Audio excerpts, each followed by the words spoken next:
इन्होंने कवि शब्द का अर्थ कर दिया सर्वज्ञ।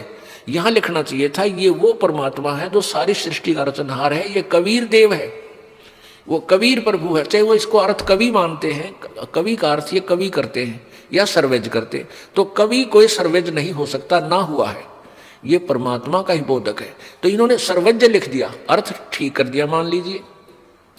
तो फिर उस भगवान को पहचानेंगे कैसे कि वो मनुष्य है, वो भगवान मनुष्य सदृश है। अब जैसे इस पुस्तक का अर्थ कर दिया यजु माने यज्ञ स्तुतियां, तो यजुर्वेद लिखा नहीं, तो ये कैसे पता लगेगा वो जो ज्ञान हम बताए जा रहे हैं वो यजुर्वेद में है? वहां लिखना पड़ेगा वो यजुर्वेद है, चाहे यजु भी लिखा है, ऐसे ही चाहे कवि भी लिखा है कहीं पर, तो वो बताना पड़ेगा, क्योंकि वो कवि रसी परचेता, वो कबीर रसी परचेता, वो परमात्मा ही अपना संदेश वाहक बनकर आता है।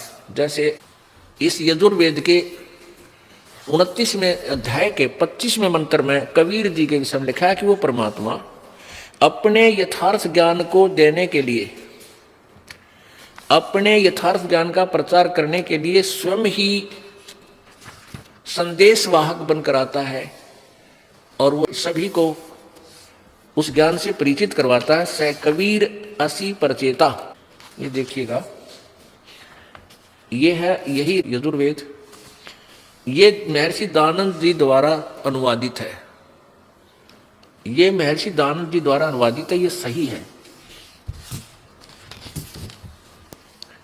प्रकाशक हैं सार्वदेशी कार्य प्रतिनिधि सभा 2/5 महर्षि दान भवन रामला मैदान नई दिल्ली। ये यजुर्वेद भाषा भाष्य संपूर्ण 40 अध्याय आर्य भाषा भाष्य, ये महर्षि दानंद सरस्वती द्वारा कृत है, बिल्कुल सत्य है। मुद्रक है Prince offset printers 1510 Pataudi house Daryaganj. अब इसमें देखिएगा 1:29 यानी 1 कम 30 29 29 1:29 अध्याय 29वां अध्याय, इसमें 25वां मंत्र है। इसमें लिखा है कि ये पूरा विवरण देकर के समीदो अद्य मनुष्यो दुरोणे देवो देवान यज असी जात वेद आच वह मित्र में है चिकित्सवान त्वम दूत कबीर असी परचेता। ये कबीर शब्द है, कबीर परचेता माने ज्ञान कराने वाला, अपने चिकित्वान माने समस्त ज्ञान का, मित्र में है सबका मित्र, वह लेकर आने वाला, इस समस्त ज्ञान को लेकर आने वाला, दूत माने संदेश वाहक, कबीर असी परचेता, वो कबीर परमात्मा है सबको ज्ञान कराने वाला। और वो कहाँ रहता है? यजुर्वेद अध्याय नंबर 5 के श्लोक नंबर 32 में आपको दिखाते हैं कि वो कबीर जो है वो रितधामा माने सतलोक वाला है। कबीर अंगारी असी, अंगारी माने पापों का शत्रु, पाप नाशक। अपने आत्मा एक कंसेप्ट को क्लियर करने के लिए ढेर सारे प्रमाण आपको दिखाने पड़ेंगे, तब हमारा अज्ञान रूप अंधेरा हटेगा। वो गलत पेंट जो आपके ऊपर हो गया है रंग, उसको इतना रेग मार कर साफ करना पड़ेगा ताकि वो नया ओरिजिनल पेंट आपके ऊपर टेक सके। यहाँ आपको बुलाकर सत्संग में आपके ऊपर रेग मार लगाया जाता है ताकि आपका गलत ज्ञान हटे और यथार्थ ज्ञान आपके ऊपर रंग चढ़े। ये 5वां अध्याय है, ये है अथ पंचम अध्याय आरंभ। इसका प्रथम मंत्र में लिखा है अग्ने तनुरसी विष्णुवे तवा सोमे से तनुरसी, यानी परमात्मा सहशरीर है और सबके पालन पोषण धारण पोषण करने के लिए उस अमर पुरुष का और अन्य दोनों शरीर है।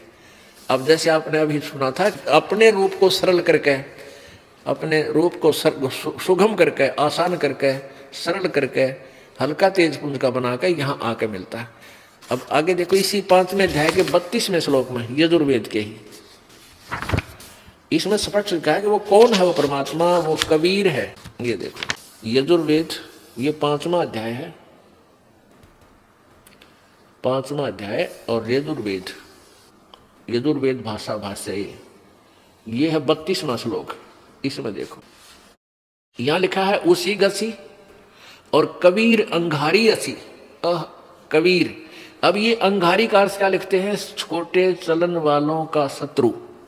अरि माने शत्रु, अंग माने पाप होता है, पाप। अंगारी माने पाप का शत्रु, पाप नाशक, पाप कर्मों को काटने वाला, नष्ट करने वाला, अंगारी। इन्होंने इस कबीर शब्द को फिर यहां कबीर लिख दिया, कवि करके कांत प्रजय कर दिया, क्रांत प्रजय। यहां हम लिख दें वो कबीर देव है, इसका अर्थ हम ना करें कवि का, हम कर लिख दें वो कबीर देव है, कबीर देव। चाहे वो कवि मान ले, जो संस्कृत के ज्ञाता है, तो वो कबीर देव है, हम उसको कबीर देव, कबीर साहब, देव माने भगवान, कबीर माने कबीर, हम उसको अब भ्रंश करके कबीर कहने लागे कवि को, इतनी सी बात है। अब यहां लिखा कि वो कबीर असी उत, ये अंगारी, यहां लिखा है कबीर अंगारी असी, कबीर, इन्होंने कबीर यहां लिख दिया, अंगारी यहां लिख दिया। हाँ, यहां लिख दिया कबीर अंगारी असी। वो कबीर जो है पाप नाशक है, पाप का शत्रु है, अरि माने शत्रु, और बमभारी माने बंधन के शत्रु, बंधन का नाश करने वाला, बंदी छोड़। वेद कहते हैं वो कबीर अंगारी असी, बमभारी असी, बमभारी माने बंधनों का, और अरि माने शत्रु, बंधनों का शत्रु, बंधन काटने वाला। इन्हीं के शब्दों में वो कौन है, ये है रतधामा, सत्य धाम युक्त, सत्य माने सत्य, धाम माने लोक, वो सतलोक में है, सतलोक वाला है, सतलोक में रहता है। रतधामा, यह रतधामा संस्कृत है, और अनुवाद में सिद्धांत कर रहे हैं सतधामा, सतधाम युक्त है, यानी वो सतलोक में रहता है, वेद ये कह रहे हैं। और इनकी अपनी थ्योरी महर्षि जी की थी है कि वो परमात्मा एक देशीय नहीं है, कितना नहीं रहता, वो तो निराकार है, वो कभी सामने आता ही नहीं। अब इससे क्या कंसेप्ट क्लियर हुआ कि कबीर जो परमात्मा है वो सतलोक में रहता है, स शरीर है, अग्ने तनुरसी विष्णुवे तवा सोमस्य तनुरसी, उसके वो परमात्मा स शरीर है, तेजों में शरीर युक्त है, और एक हल्के तेज पुंज का रूप धारण भी करके वो अतिथि रूप में यहाँ आता है। 5वें अध्याय के प्रथम मंत्र में ये कंसेप्ट क्लियर है कथी। अब फिर आते हैं हम ऋग्वेद मंडल नंबर 9, ये ऋग्वेद मंडल नंबर 9 सूक्त नंबर 86, जहां से हम फिर चले थे, अब देखिएगा। यह ऋग्वेद मंडल नंबर 9 सूक्त 86 मंत्र 26 हमने ये पढ़ा, फिर पढ़े। यज्ञ करने वाले यजमानों के लिए परमात्मा, यज्ञ माने धार्मिक अनुष्ठान, शास्त्र अनुकूल, शास्त्र विधि अनुसार जो धार्मिक क्रियाएं करते हैं, साधना भक्ति करते हैं, उसका अर्थ यज्ञ होता है। और यजमानों माने भक्तों के लिए परमात्मा सब रास्तों को सुगम करता हुआ उनके भक्ति मार्ग को खोल देता है, उनके विघ्नों यानी संकटों को मर्दन करता हुआ नष्ट करता है, उनको पवित्र करता हुआ और अपने रूप को सरल करता हुआ, यानी अपना हल्का तेज पुंज का उस रूप में यहाँ आ जाए तो हमने कुछ भी नहीं देख सकते भगवान को, क्योंकि इतना तेज है। अब हल्का रूप धारण करके मनुष्य जैसा बनकर, वो मनुष्य जैसा ही सिंपल सा रूप बना करके हल्के तेज पुंज का धारण करता हुआ, सरल करता हुआ कांति में परमात्मा कबीर, वो कबीर देव, हम इसका लिख दें कबीर देव, बस यहाँ लिख दें कबीर देव, विद्युत के समान क्रीड़ा करता हुआ, यानी बिजली जैसी गति से चलकर वर्णीय पुरुषों को, श्रेष्ठ भक्तों को प्राप्त होता है। यहाँ देखो प्रेम, ये 27 में लिखा है, ऋग्वेद मंडल नंबर 9 सूक्त नंबर 86 यानी 86 के मंत्र नंबर फिर 27 में लिखा, 26 आपने पढ़ लिया। प्रेम की ये सैकड़ों धाराएं जो नाना रूपों में स्थिति को लाभ कर रही है, परमात्मा को प्राप्त होती है। प्रकाश पुंज परमात्मा को, प्रकाश पुंज तेजोमय भगवान, प्रकाश पुंज तेज पुंज का रूपधारी भगवान को बुद्धिवर्तियां विषय करती हैं, जो परमात्मा धूलोक के तीसरे पृष्ठ पर विराजमान है, यानी एक स्थान पर है, एक देशीय है, और प्रकाश रूप है जो बुद्धियों प्रकाशित करती है। अब इससे कंसेप्ट क्लियर हो गया 2 कि वो परमात्मा ऊपर ध्रुवलोक होता है जो तेजो में स्थान है, वहां पर परमात्मा रहता है, वो दिव्य लोक में सतलोक में रहता है। वो परमात्मा एक देशीय है, सतलोक में रहता है, वहां से चलकर आता है, और जो सच साधना करते हैं उन पुण्य आत्माओं को वो आकर मिलता है। मान लीजिए वो अच्छी आत्माएं हैं और साधना गलत कर रहे हैं तो उनकी साधना ठीक करवाता है।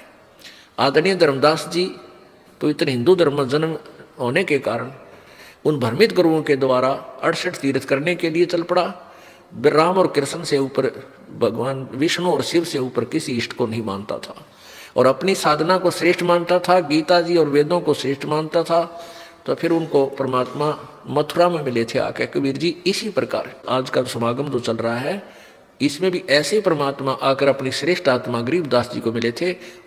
इस समागम की ये भूमिका बनाई जा रही है कि परमात्मा पूर्ण ब्रह्म, वेदों में भी यही वर्णन है उसका, जो ऐसी लीला करता है वो पूर्ण परमात्मा है, जो वेद भी बता रहे हैं।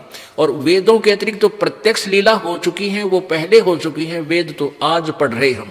और वेदों में पहले ही लिखा था कि वो भगवान आता है पूर्ण ब्रह्म, उसका नाम कबीर देव है, और वो अपनी श्रेष्ठ आत्माओं को मिलता है जो साधना कर रही होती है, जो भक्ति पर लगी हुई है उन्हीं को मिला है। और जो उल्टे काम करें, शराब पीऊं नके मिला के, जो साधना कर रहे हैं उन्हीं को फिर बताता है कि साधना तुम्हारी ठीक नहीं बेटा, इसको ऐसा करो, ये साधना। तो उनको आकर मिलता है जो धार्मिक अनुष्ठान पर लगी हुई होती है। वो किस उद्देश्य से मिलता है? ऋग्वेद मंडल नंबर 9 सूक्त नंबर 82 इसका जो है ना स्पष्टीकरण देगा कि वो किस लिए मिलता है। उनको ज्ञान उपदेश देने के उद्देश्य से मिलता है। ये देखिएगा, यही ऋग्वेद मंडल नंबर 9-10, प्रकाशक सर्वदेशी कार्य प्रतिनिधि सभा, महर्षि दयानंद भवन, रामलीला मैदान, नई दिल्ली। ये वही है, महर्षि दयानंद सरस्वती कृत, Prince of sets printers, 1510, Pataudi house, Daryaganj, नई दिल्ली से प्रकाशित है।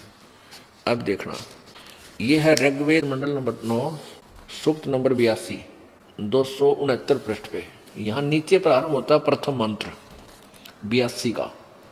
ये 81वां समाप्त सूक्त समाप्त हुआ, ये 82वां प्रारंभ होता है। एक, जो सर्व उत्पादक यानी सबके उत्पत्ति करने वाला प्रभु और प्रकाश रूप तेजों में शरीर वाला है, सद्गुणों की वृष्टि करने वाला, पापों के हरण करने वाला है, वह राजेव, राजेव माने राजा की तरह, मनुष्य की तरह देखने योग्य है, राजा के समान।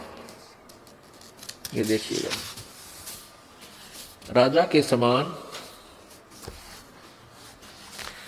राजा के समान दर्शनीय है, देखने योग्य है, यानी वो साकार है, दिखाई देता है, दर्शनीय है।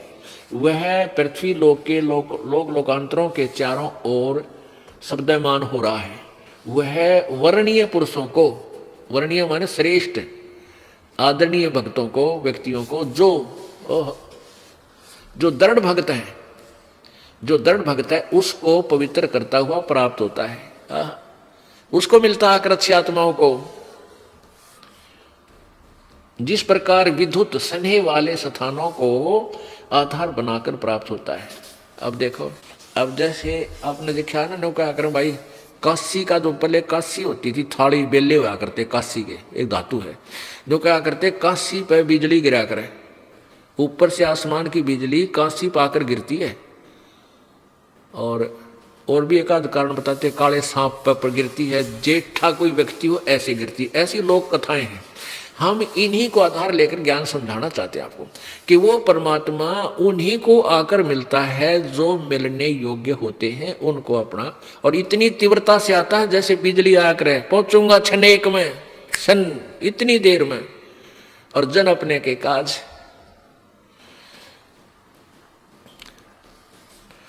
अब यह कंसेप्ट क्लियर हो रहा है कि वो परमात्मा जो वेद बताते हैं वही लीला पर उस परमेश्वर कबीर जी ने पहले की हुई है, जो आज हम वेदों में प्रत्यक्ष देख रहे हैं। तो कौन हुआ भगवान? वही जो काशी में आया था दुल्हा, वो पूर्ण परमात्मा है। अब ऋग्वेद मंडल नंबर 9 वही है, सूक्त नंबर 82 और मंत्र नंबर इसका 2, एक हमने पढ़ लिया।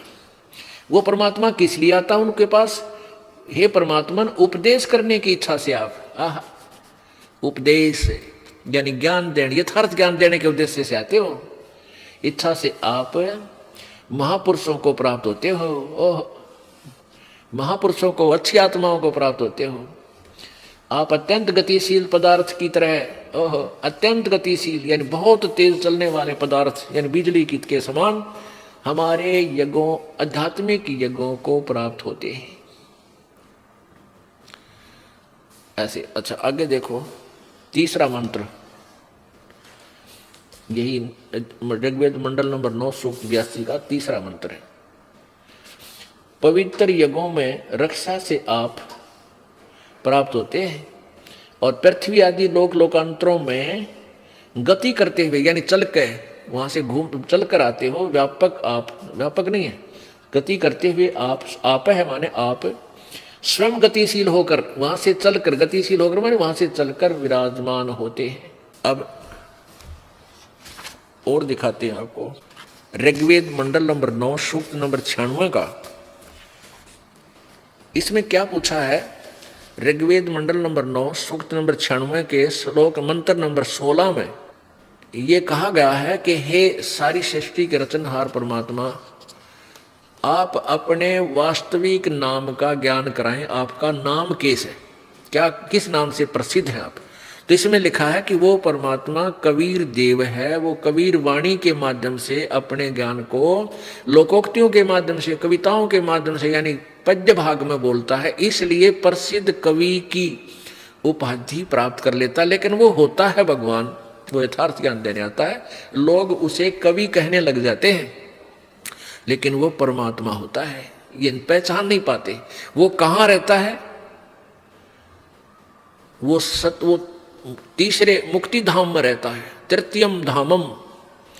अब हम आपको, क्योंकि प्रसंग चल रहा है कि वो परमात्मा वहां से चलकर यहाँ आता है, कहीं और रहता है, और वो यहाँ से आकर वहां से एक देशीय है, जो अभी तक ये अज्ञानी ऋषि महर्षि कहते थे वेदों में कहीं नहीं लिखा परमात्मा साकार है और किसी स्थान पर, एक स्थान पर विराजमान है। और जबकि वेद सैकड़ों प्रमाण दे रहे हैं कि परमात्मा ऊपर सतलोक में एक स्थान पर विराजमान है और वहां से गति करके यहाँ आता, चल कर आता है। नहीं, यदि परमात्मा सर्वव्यापक है तो गतिशील का शब्द ही नहीं लिखना चाहिए था वेद में। गतिशील का, जब सर्वव्यापक है वो तो स्थायी है, स्थिर है, सब जगह उपलब्ध है, बातें खत्म होगी। फिर उसे प्राप्ति की आवश्यकता है क्या है? जब सब जगह व्यापक है, सब के पास है, उसको प्राप्त क्या करेंगे? वो तो पहले हमारे से मिला हुआ है। वो परमात्मा एक देशीय है और उस परमात्मा से लाभ प्राप्ति के लिए हमें प्रयत्न करना है, उसके लोक में जाना है जहां हम कभी दुखी नहीं होंगे और कभी मृत्यु को प्राप्त नहीं होते। ये देखिएगा ऋग्वेद मंडल नंबर 9 सूक्त नंबर 96 मंत्र नंबर 16।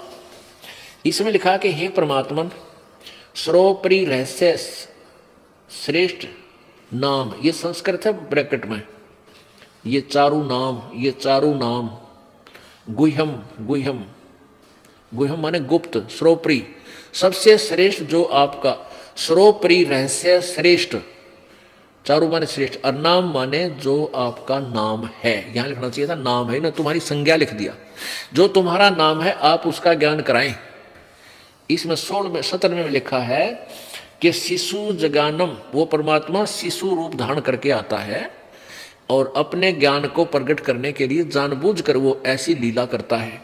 और कबीर, वो कौन है? कबीर गिरभी कावेना, कबीर संत सोमय पवित्र अत्यति रेभन। रेभन का अर्थ होता है ऊंचे स्वर में बोलना। रेभन सन, गरजता हुआ, ये रेभन, ये रेभन, रेभन माने गरजता हुआ, अर्थात ऊंचे स्वर में आवाज लगाकर ये कबीर, इन्होंने ये कबीर गिरभी।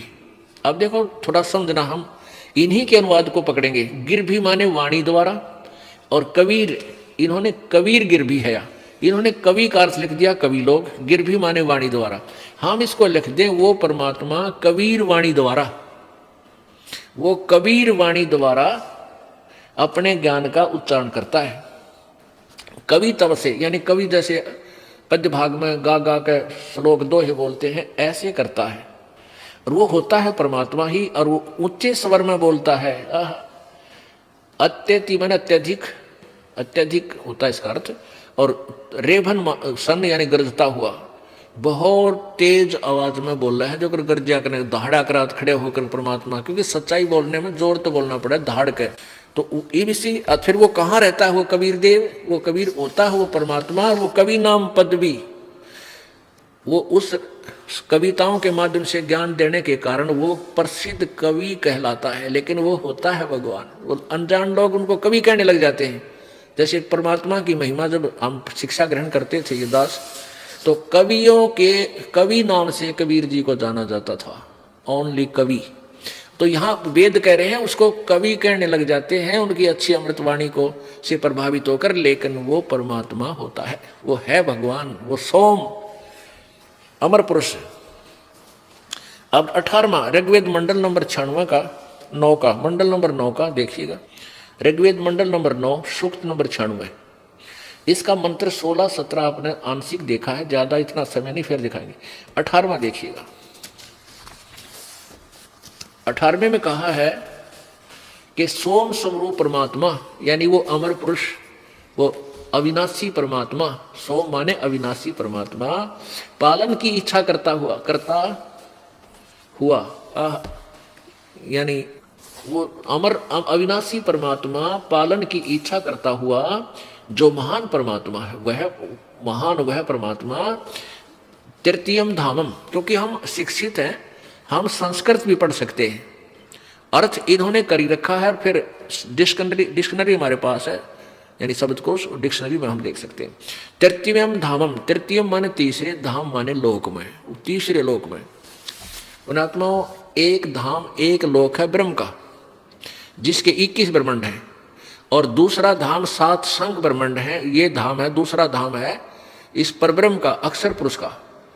और जो तीसरा धाम सतलोक और ऊपर के जो मंडल हैं सारे तीनों चारों, तो वो है तीसरा मंडल, तीसरा धाम। तो वो परमात्मा उस सतलोक में तीसरे मुक्ति धाम, पूर्ण मोक्ष धाम में रहते हैं, जहां जाने के बाद प्राणी को फिर लौटकर संसार में कभी नहीं आना पड़ता, वो पूर्ण मोक्ष प्राप्त होता है। उस लोक में कबीर भगवान रहता है। ये देखो ऋग्वेद मंडल नंबर 9 और 96 सूक्त नंबर 96, इसका मंत्र 18 स्पष्ट कर रहा है कि वो अमर पुरुष सोम रूप परमात्मा, सोम माने अमर अविनाशी प्रभु, पालन की इच्छा करता हुआ, यानी तीनों लोकों में प्रवेश करके सबका धारण पोषण करता हुआ जो महान वह परमात्मा।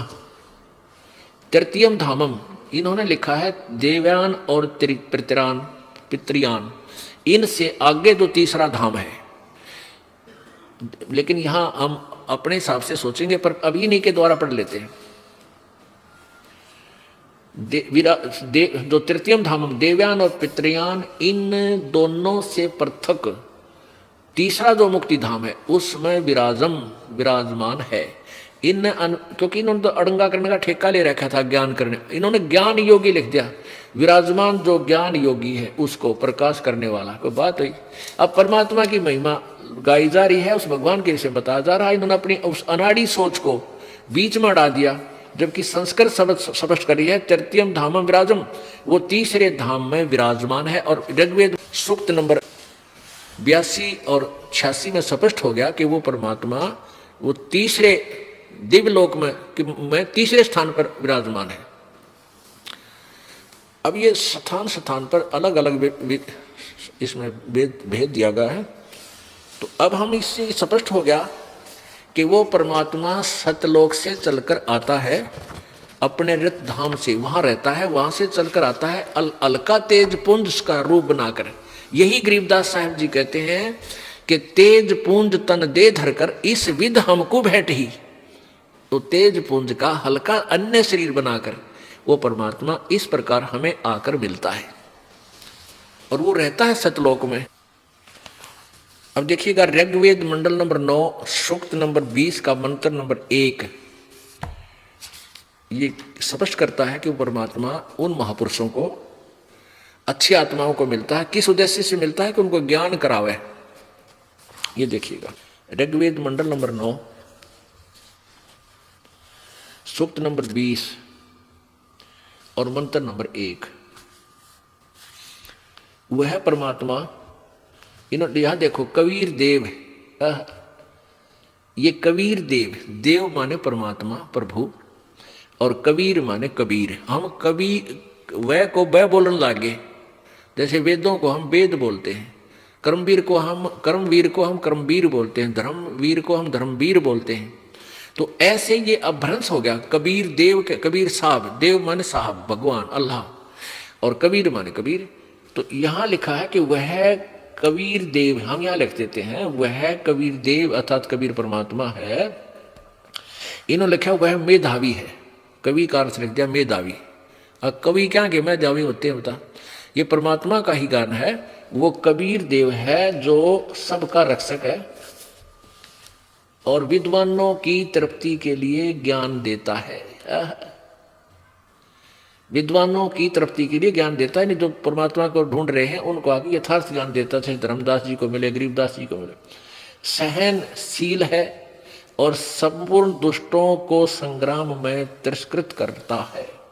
यानी संग्राम इनका तो यही है परमात्मा का, ज्ञान वाले युद्ध में, इस ज्ञान के संग्राम में क्या बताया परमात्मा ने, और ज्ञान सब ज्ञानड़ी कबीर ज्ञान सो ज्ञाने, जैसे गोला तोब कहा करता चले मैदान।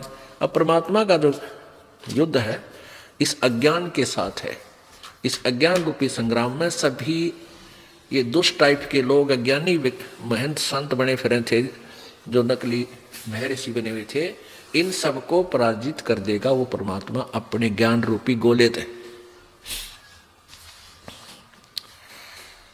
अब ये अभी तक भूमिका बनी है कि वो परमात्मा अपनी प्यारी आत्माओं को यथार्थ ज्ञान प्रदान करने के लिए सत्यलोक से चलकर आता है, उनको यथार्थ ज्ञान और अपनी यथार्थ महिमा, यथार्थ सतीति से परिचित करवाता है। उसके पश्चात वो प्यारी आत्मा, उसके संत उस परमात्मा के दिए हुए ज्ञान को भी ढोल के डंके पर बजाते हैं, सुनाते और कहते हैं। उसके लिए परमेश्वर कहते हैं, चारों युग में संत पुकारे, कूक कहा हम हेल रे, हीरे माणक मोती बरसे हैं, ये जग चुगता ढेल रे। पवित्र कबीर सागर, पवित्र कबीर सागर, कबीर वाणी और कबीर चरित्र बोध, इनमें स्पष्ट किया है। कबीर वाणी कबीर सागर में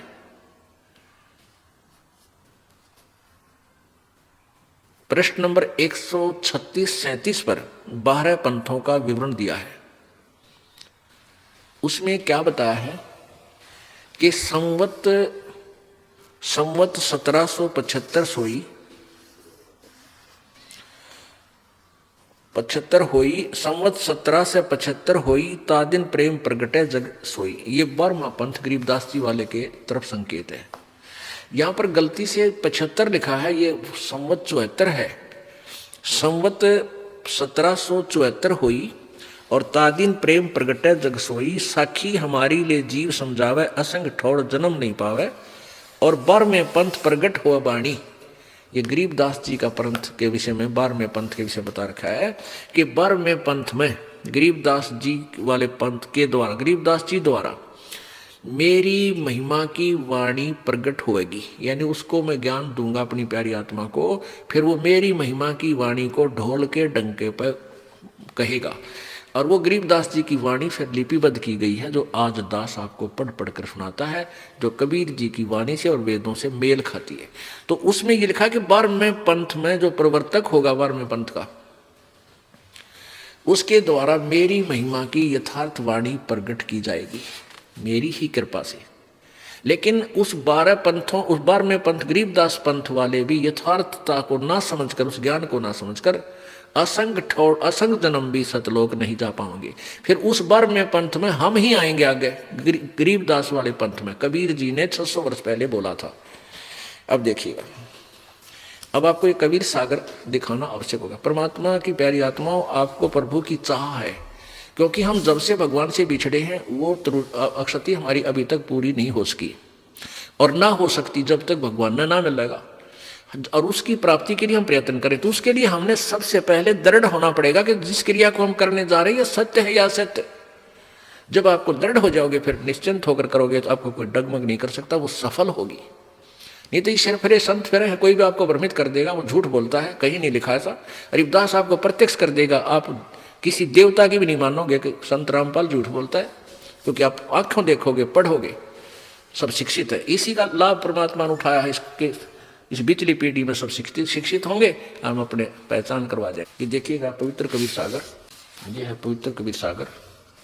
ये खेमराज श्री कृष्ण दास प्रकाशन बंबई से प्रकाशित है। ये है कबीर सागर, संपूर्ण 11 भाग, खेमराज श्री कृष्णदास प्रकाशन बंबई से प्रकाशित है।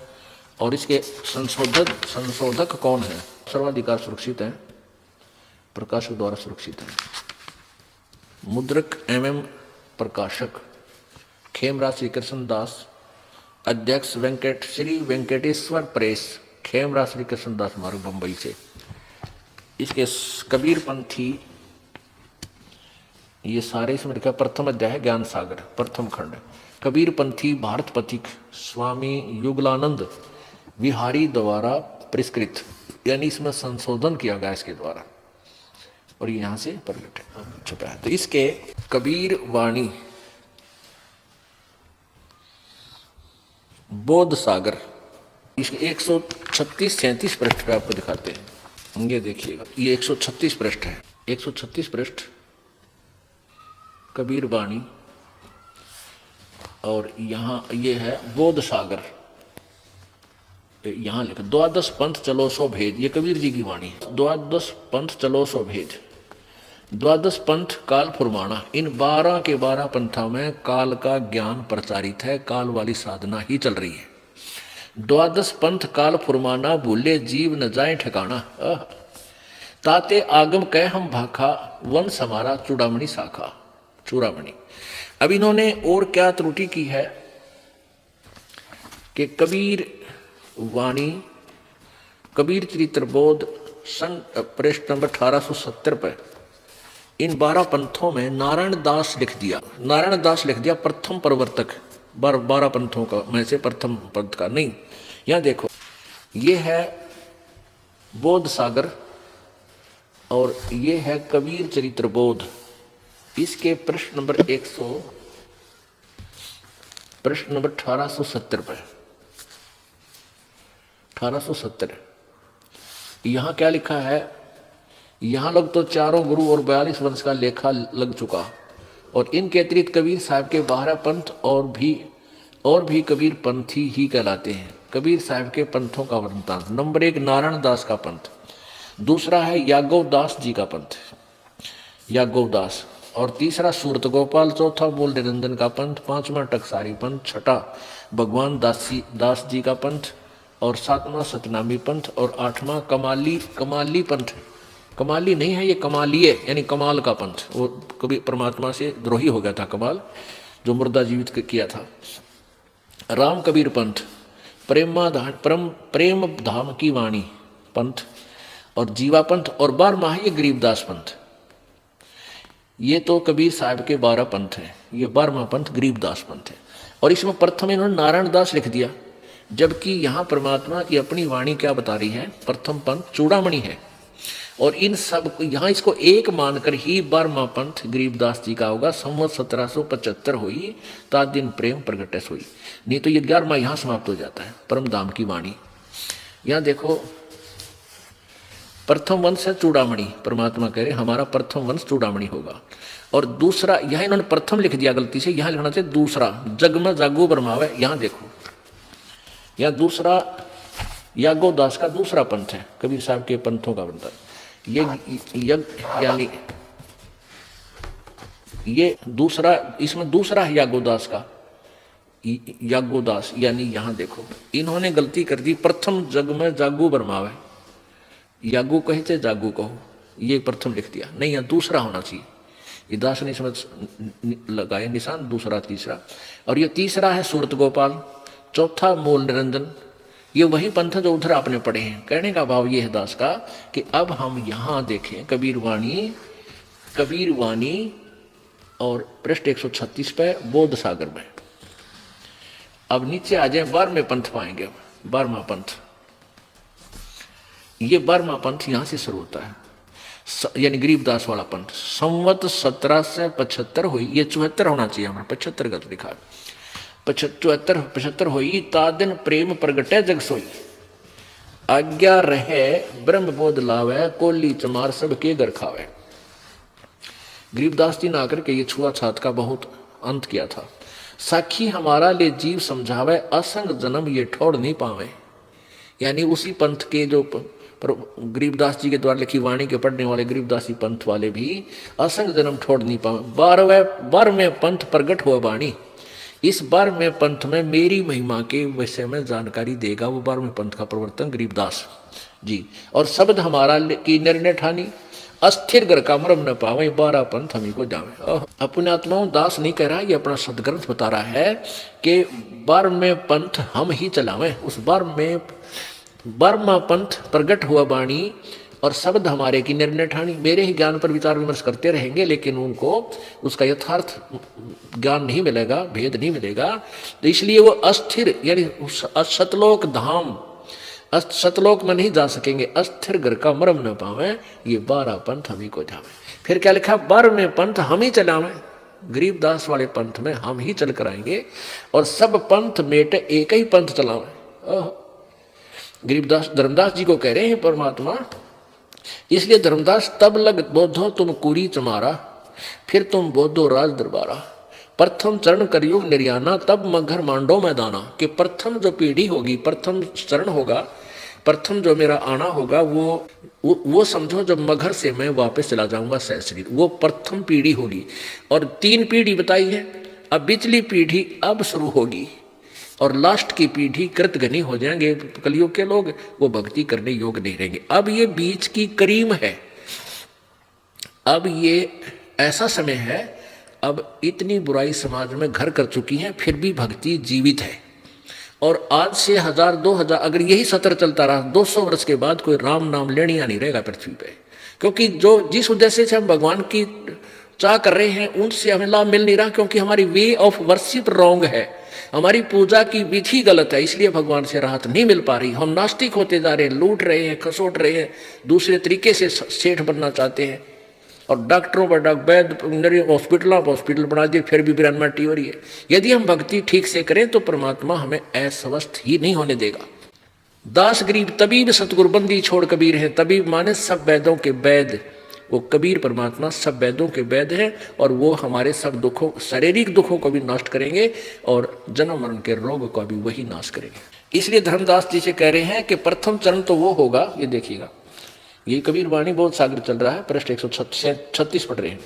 प्रथम चरण कलयुग निर्याना, कलयुग का प्रथम चरण होगा, तब मगर मांडो मैदाना, तब मगन में मैं लीला करूंगा, वो मेरा प्रथम चरण समझ लेना। अब ये दूसरा चरण चल रहा है जो वर्तमान में। धर्मदास मरी लाख दोहाई, मूल शब्द बार जी न जाई, बाहर न जाई। पवित्र ज्ञान तुम जग में भाखो, मेरी महिमा करते रहो, लेकिन मूल ज्ञान तुम गुप्त ही राखो, गोई राखो। सही ज्ञान, वास्तविक ज्ञान मत बताना। मूल ज्ञान जो बाहर पढ़ी, ये बिचली पीढ़ी वंश हंस नहीं तरही। अगर ये यथार्थ ज्ञान आज से पहले इस वर्तमान, जो वर्तमान में पीढ़ी चल रही है अपनी कलयुग की, जो वर्तमान में पीढ़ी चल रही है, इससे पहले यदि ये यथार्थ ज्ञान जो दास बता रहा परमात्मा का दिया हुआ, कबीर जी का दिया हुआ, यदि इन नकली कबीर पंथियों के हाथ में होता तो आज ये दास क्या पहचान बताता भगवान की। और इनके पास वो मंत्र होता नहीं जो वास्तविक मंत्र है, तो फिर उनसे उस ज्ञान भी यदि वही होता तो भी लाभ नहीं होता। ऐसे ही ये नकली जो गीता और वेदों के महर्षि बने फिरते हैं, इनको भी ये ज्ञान, यही ज्ञान हो जाता तो ये भी उस भक्ति मार्ग को भ्रष्ट कर जाते और आज हम भिन्नता नहीं बता सकते। तो परमात्मा ने कहा कि धर्मदास तो लाख दुहाई, ये मूल ज्ञान, यथार्थ ज्ञान की दरबार मत जाई। मूल ज्ञान बाहर जो पढ़ी तो यह बिचली पीढ़ी हंस नहीं तरही, ये पार नहीं हो पाएंगे। और मूल ज्ञान को जब तक छुपाई, मूल ज्ञान तब तक छुपाई जब लग 12 पंथ ना मिट जाई। अब देखो, धर्मदास मोरी लाख दोहाई, मूल शब्द, मूल ज्ञान, मूल शब्द माने मूल मंत्र भी होता है, और फिर दूसरा मूल ज्ञान यानी तत्व ज्ञान गोई तुम राखो। पवित्र ज्ञान तुम जग में भाको, मेरी महिमा का जो औपचारिक सा ज्ञान है उसको अवश्य कहो, लेकिन मूल ज्ञान मत बताना। मूल ज्ञान बाहर जो पढ़ी, ये बिचली पीढ़ी हंस नहीं तरही। 33 अरब ज्ञान हम भाखा और मूल ज्ञान गुप्त ही रखा। परमात्मा कहते हैं मैंने 33 अरब ज्ञान बोल दिया, वाणी बोली है, लेकिन मूल ज्ञान को अभी तक मैंने गुप्त ही रखा है। मूल ज्ञान तुम तब लग छुपाई जब लग 12 पंथ मिटाई। अब इससे क्या सिद्ध हो गया कि संवत 1774 175 लिखा है, ये मिसप्रिंट है, लिखने वाले छापने वालों से गलती हुई है। संवत 1774 में यानी सन 1717 में गरीबदास साहिब, संत गरीबदास साहिब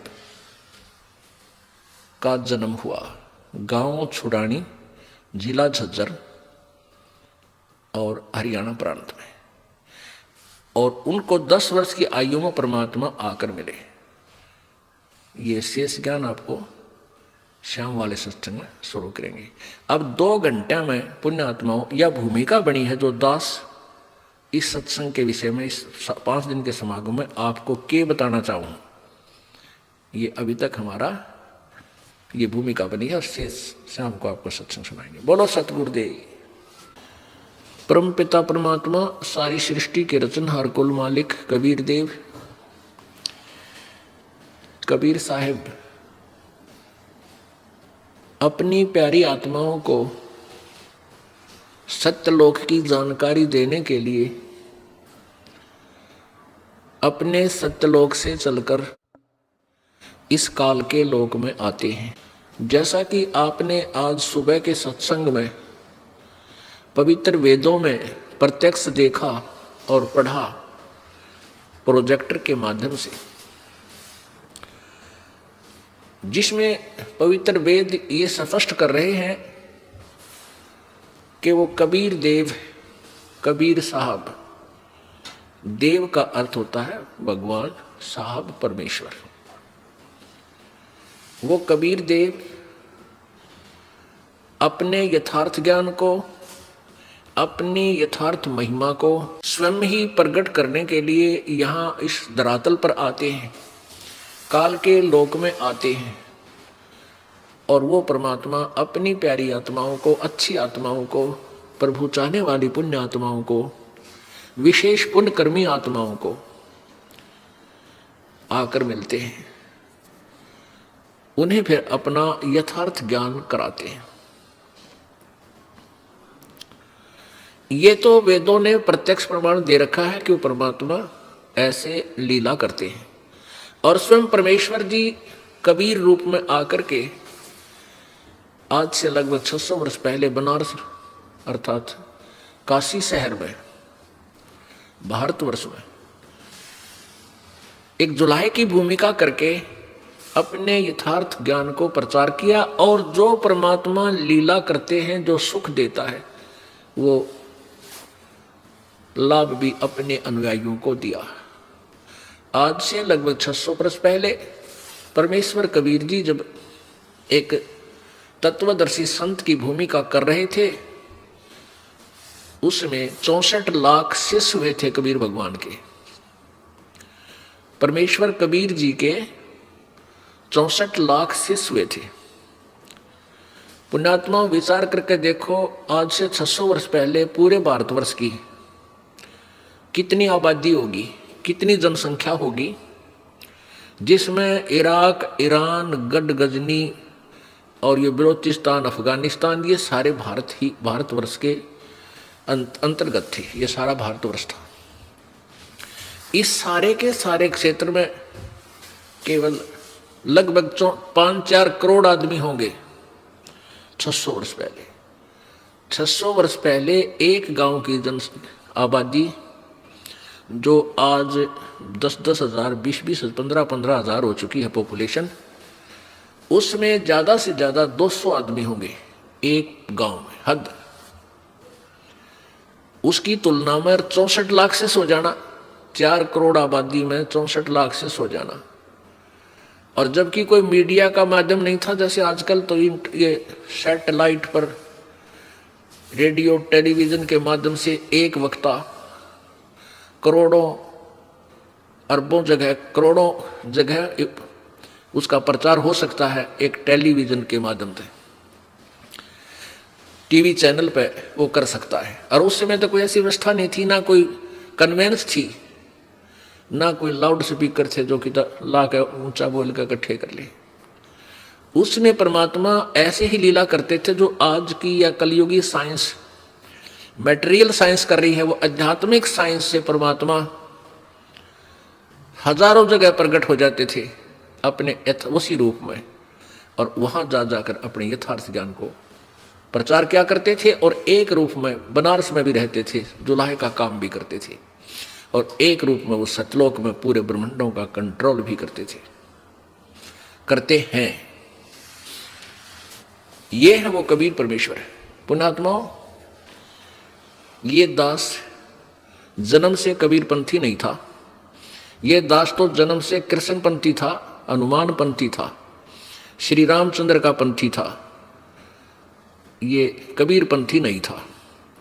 कोई न सोचा भाई ये कबीर पंथ में जन्म हुआ होगा या किसी जुलाहे जाति में जन्म हुआ हो, इसलिए ही कबीर जी की महिमा गा रहा है। नहीं, दास को परमात्मा ने पहले पारखू बनाया, जौहरी बनाया, और फिर इस लाल को दास ने परख कर देखा।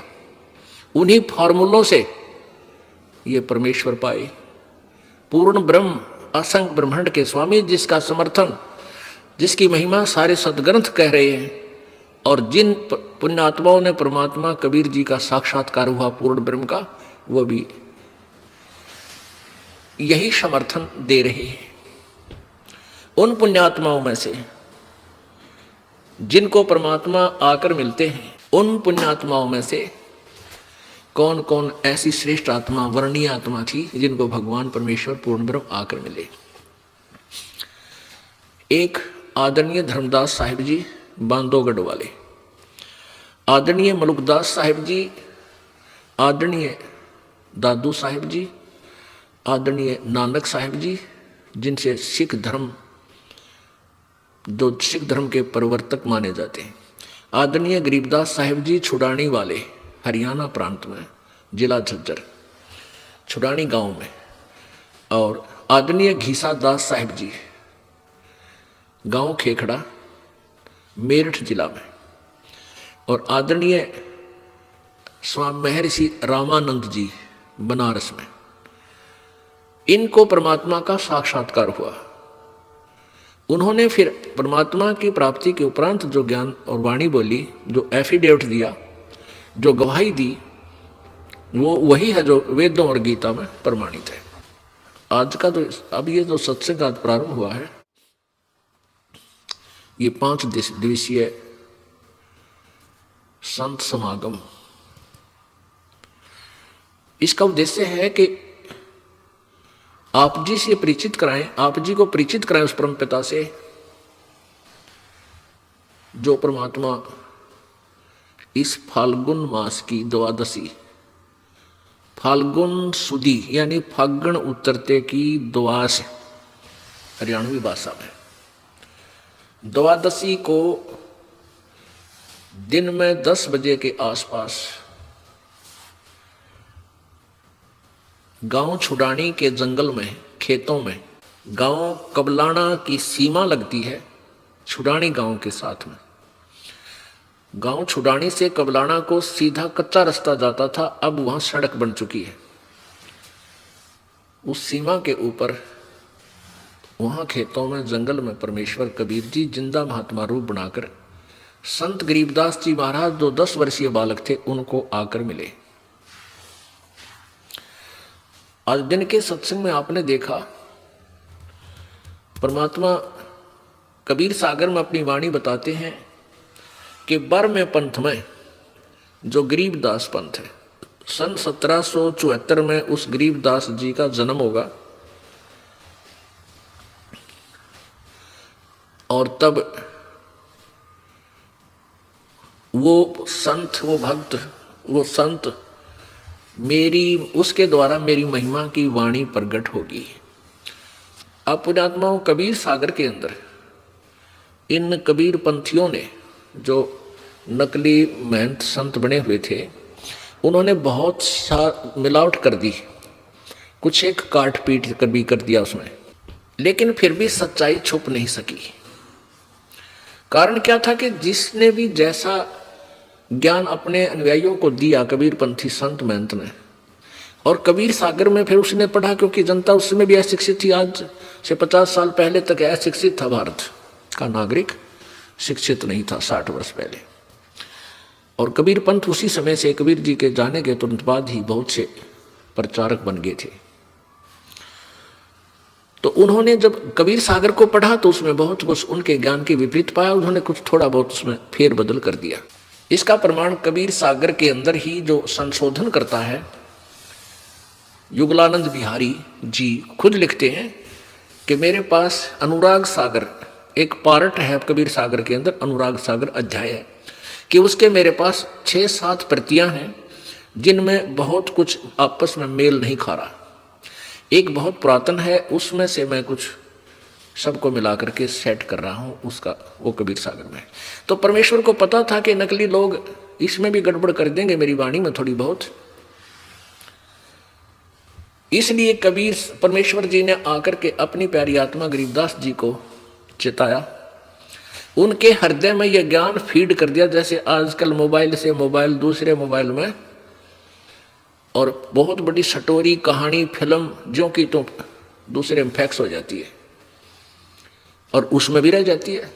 ऐसे परमेश्वर कबीर जी ने गरीबदास जी के अंतःकरण रूपी कंप्यूटर में अपना तत्व ज्ञान भर दिया, और उन्होंने फिर कबीर परमेश्वर की आंखों देखी। क्योंकि अब आपको मैं कथा सुनाऊंगा जिससे एक तो ये सिद्ध होगा कौन तथा कैसा है कुल का मालिक।